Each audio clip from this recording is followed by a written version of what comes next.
On today's episode, we're going to talk about the 6 reasons why people decide not to move to the Austin area. And this is coming straight from you guys.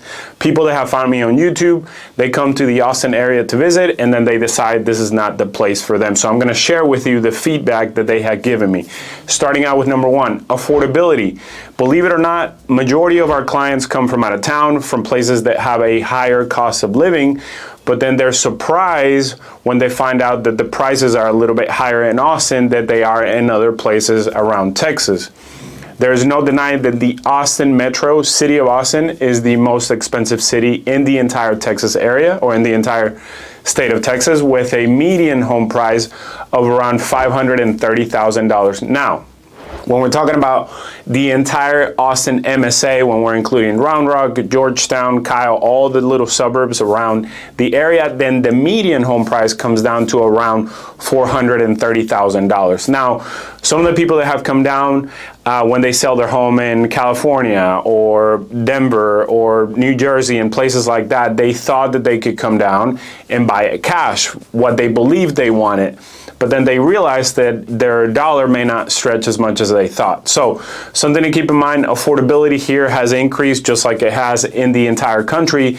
But to keep something in mind is that you can still find homes here under $300,000. If you've seen any of my videos lately, I share many communities where you can find that.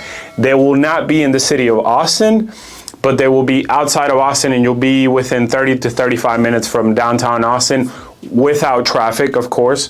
Traffic always affects your commute time. But yes, affordability has become a concern for many people, as it has in the entire country. But if you have the budget, if you have the capability to afford a home, let's say in the $400,000 range, or even the mid 300s, you can definitely find what you want, but definitely something to keep in mind. To give you an example, I have a couple from Florida that is thinking about buying cash. Now, they were under the impression that they could find what they had in Florida, for example. And we can talk a little bit more in detail about this. For example, what they wanted was to have an attached suite or an in-law suite or an attached studio, which, especially if you want new construction, that is not very common around here. And it is definitely not common under $400,000. In Florida, according to them, they're coming from Florida, they say that they can find that. But here in the Austin area, you cannot find it. I think the least amount of money that you can pay for that kind of product, which is not common here, Texans are not used to that product, it's around the mid 400s. And then also the square footage, they're used to living around 1,700 and 2,000 square feet. And if you want to be really close to Austin, you're not going to find that for less than $400,000. There are some pockets and some homes where you can find it, but if it's new, for example, it'd be really hard to find. So that's to give you an example. Okay, number 2, and I'm just going to touch on this briefly because I'm not going to get into this kind of debate with anybody. I respect everybody's opinion. So what they were talking about was, and these are clients that were coming from the Colorado area, and then they decided to come down and check it out and see if this was the home for them. After a couple of visits, they decided that this was not the place for them. And well, one of the reasons, very important, they would be too far away from family. Of course, that's very important to them, so that doesn't make sense. The second reason, they mentioned politics. That they say, and this is in their words, that they're afraid that Austin is heading in the direction that, for example, Denver is in at this moment. Again, I'm not familiar with what's going on in Denver. I'm only familiar with what's going on in Austin. This is what they said. They said that the homelessness population had increased in Denver, and then they see the same thing happening here in Austin. And that's their opinion, and they're entitled to it. All I can say is that the city of Austin has definitely done a better job since the pandemic to address this, and only time will tell whether it's going to increase like it is in Denver, or whether it's going to remain the same, or whether they're going to find a solution. Obviously, this is a very complex topic that involves many things, from mental health to economic hardship, medical hardship. So it's not as simple as a lot of people make it out to be. But again, this was their opinion, and I'm sharing with you why people decide not to move to this area. And one of them was that they thought that the politics in this Austin area could affect that. Yes, as we all know, Austin is a little bit more blue, and then the rest of the cities around the Texas area. But Texas is still Texas, especially in the suburbs.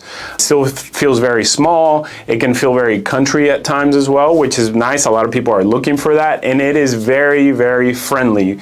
You get that Texas warmth and that friendliness that we're all used to. And I've been here since 2000.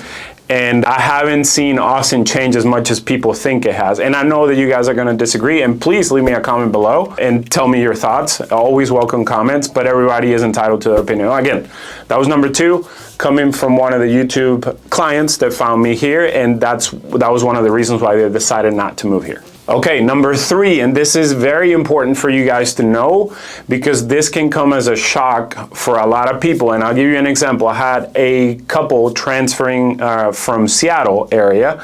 They found me on YouTube as well, and then they decided to buy a home here.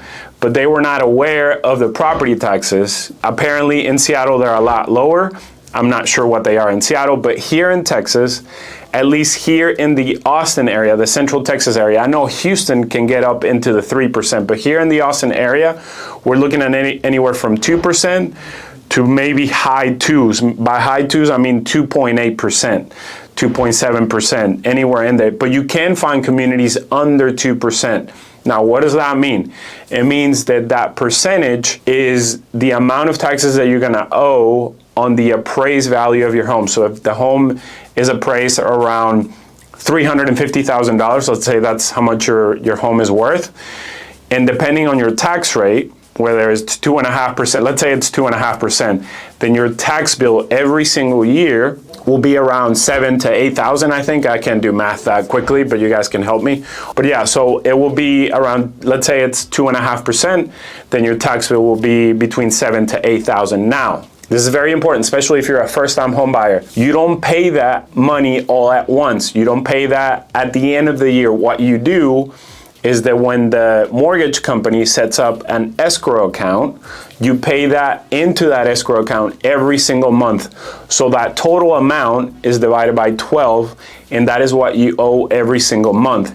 And then at the end of the year, the mortgage company will pay the tax bill for you directly to the city or directly to the county, whoever the appraisal district is in the particular county that you're in. But all that to say that you pay that monthly, you don't pay it yearly, and then the mortgage company pays it for you on your behalf. Now, keep that in mind. Tax rates around the Central Texas area, around the Austin area, are between 2% to maybe 2.8% on the appraised value of your home. Now, you can find communities that are under 2%. To give you an example, if you haven't watched this video, this community in particular has a 1.75% tax rate, which is unheard of in the middle of Round Rock, or in a good location in Round Rock, within 10 minutes from Kalahari, within 10 minutes from the Dell Diamond, and 5 minutes from a really nice park called Old Settlers Park, and all the amenities that you need in top-ranked school districts. And you can't really find that in Round Rock for 1.75% tax rate. Okay, now into number 4. And I got this comment for a particular couple that moved out here, and they're still here, they love it, but this has been one of their feedback after moving out here, is the extreme weather. If you're not ready for the heat, this isn't the place for you, because it gets really hot and it can get humid at the same time. During the summer, when we're talking about summertime, it can usually get up in the 108s, maybe even 110, and that's just the reality of living here. As a Texan, I don't mind that, but a lot of people, especially if you're coming, let's say from, I don't know, Minnesota or deep in New York State or whatever, just up north, they're not used to that heat. So be ready for that, because it does get really hot. And this couple in particular, that were coming from the San Francisco area, and they were not used to that. So something to keep in mind. Also, the weather can change within just one day. It can be cold in the morning and then it can be hot in the afternoon, or vice versa, and it changes very, very quickly. We also have had, except for this year, well, you know, we're beginning of March, so it could happen still, but we've had these random freezes / snowstorms in February, March, to where it shuts down the entire city. And yes, Texans cannot drive in the snow or the ice or the infrastructure at times. I know the big storm in 2021, I lost power for about 3 days. That seems to have been resolved because when the following storm came, the following year, they did a little bit better. And then this past year, we did have a little bit of a freeze and nothing happened. I don't think a lot of people lost power or water. But something to keep in mind, extreme weather is very common in the Central Texas area. Number 5, and my least favorite, is traffic. However, I don't hear a lot of people from out of town complaining about this, especially from the California area, because they say, hey, Julio, this is nothing compared to San Diego or LA or maybe even New York City up in New Jersey or those areas. So, it depends where you're coming from, but traffic has gotten worse here in the Austin area. There's no denying it. And I believe it's 2 factors. One, pretty obvious, a lot of people have moved out here in a short amount of time. And then number 2 is that the infrastructure was not ready, and we have a ton of construction going around. Because as more people have moved in, then you have to expand the highways, you have to expand the major roadways, and that causes more and more congestion. So the combination of those 2 things causes a lot of traffic. And yes, I'm not a big fan of it. You have an option of taking the toll roads, but that's going to come at a cost, and that's what I do. And I just made peace with it that, especially if I need to cut across town, which sometimes I have to for showings or to go help out a client on the other side of town. And if I had to get there quickly, I just have to take the toll roads, and that's just the way it is. But if you work from home, you don't have to worry about this, because honestly, Austin still feels like a small city or small town where on the weekends, except for I-35, you're not going to encounter a ton of traffic in certain areas, but I-35, it's always congested. It doesn't matter the time of the day, it's always going to be congested, especially in certain areas like downtown, up in Round Rock, and down in like the Kyle area or South Park Meadows area. Something to keep in mind, traffic is very relevant now everywhere that you go, and make sure that you take that into account when it comes to commute if you actually have to go into the office. And then number 6, which kind of goes along with the previous one, and this also came from a couple that was moving from San Francisco. This is a separate couple, but they were actually also from San Francisco, and they moved back. And one of the reasons was there was some family stuff going on, but one of the reasons was that Austin area, and really all of Austin or any of the suburbs, are not walkable. If you're moving out here, listen very intently. We are car dependent in all of Texas, in Austin, Dallas, Houston, San Antonio. It doesn't matter where you go, you're going to be car dependent. Especially if you live in the suburbs, you have to use your car to go anywhere. It doesn't matter, even just to the grocery store, even just to Starbucks, whatever, you have to get in your car.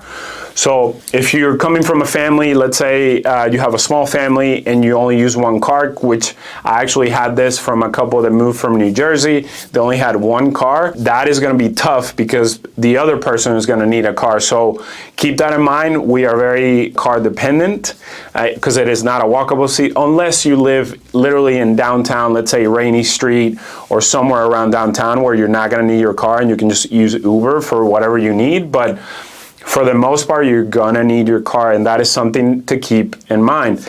So for this couple in particular from San Francisco, they said that, hey, we're used to walking everywhere in San Francisco, having access to everything that we needed, and that was one of the reasons why we decided not to move here, or, well, in this case, to move away, besides other reasons like a family matter. But those are the top 6 reasons why people that have found me on YouTube, they decided to come check out the city, and after some consideration, they decide not to move here. So I wanted to share that with you, very honest, very raw.